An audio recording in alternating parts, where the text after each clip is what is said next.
you have in all cases of any organism, and that's ultimately the, even though a society of buildings, of governmental structures, of law and order, etc., is something that isn't living, right? These are not, these things don't live without us. They exist because we exist. And you can have, just like you can have a relationship with a non-white person at work that is a wonderful. You could be friends. You could get along very easily. The reason why that works is because you all know that you're going to be able to escape that scenario at any point that you want. So you can have a temporary situation where you can mesh a bunch of people together. You're doing that right now in Northern Virginia. You have more than just this number of people, or number of different peoples in Northern Virginia than you just named here. And yet these are anomalies, because we see that throughout the history of the world, no multiracial, and that's another important thing I want to point out, no multiracial scenario has ever survived, has ever worked for any period of time. If they did work, they would have come down to us as successful. They don't work.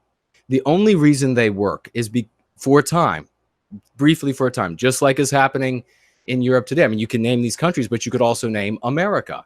You could also name Italy. You could also name any of these places that have multiracial environments and say, look, they're working. That's like looking at the cancer patient that's not yet dead and saying, look, he has cancer, but he's not dead.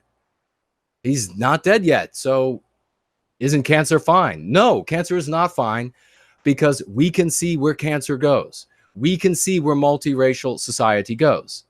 And the reason why, for example, a multiracial society in the West can function for the time that it does is because you don't have multiple groups with numerical courage who begin to exert their biospirits on their environment around them. You have a giant superstructure holding the people in place with an increasing level of tyranny to prevent the inevitable fighting amongst themselves, this increasing level of surveillance state, police state, etc. And you have the scapegoat, which is Western kind.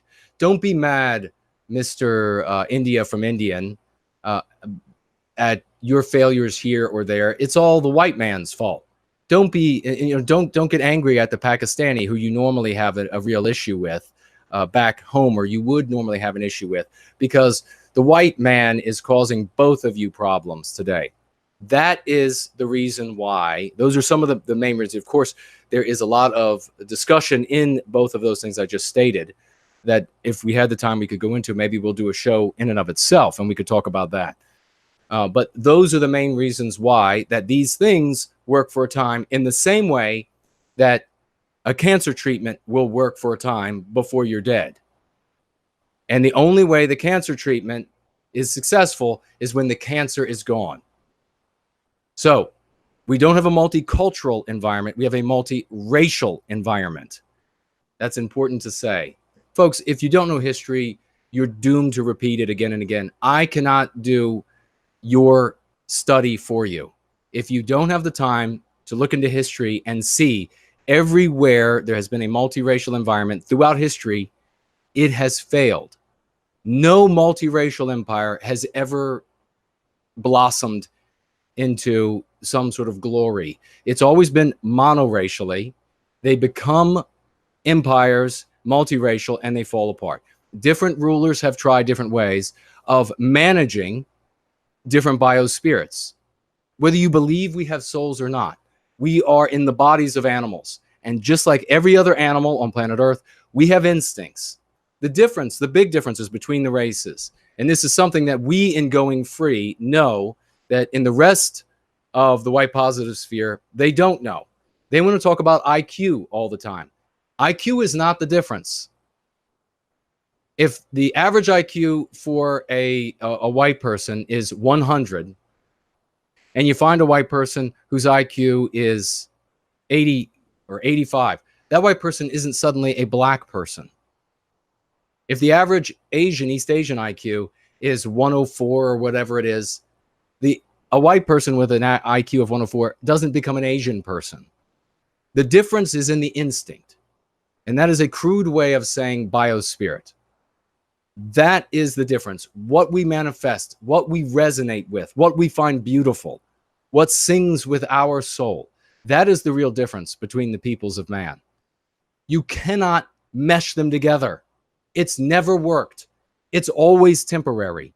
And the sort of measures that governments and institutions put in place when they do have these multiracial empires are the kind of measures that we see and have always been the kind of measures that we have seen throughout history, the kind of measures we see right now, which is to scapegoat a group or two so that they all the groups can always say, well, it's those groups or that group's fault that things aren't working out and are not comfortable for me the way I want them to be, and rigid tyrannical punishment.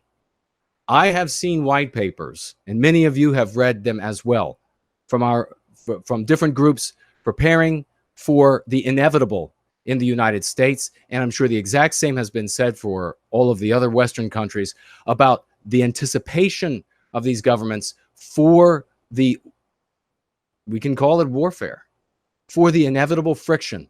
Because once these different groups have numerical courage, once they ghettoize themselves, once they enclave themselves in enough places, and they achieve numerical courage, they will begin and have begun transforming their environments to look like them, to resonate with their biospirits.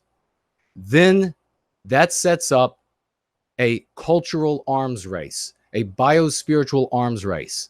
And that has always ended in a sanguinary civil war.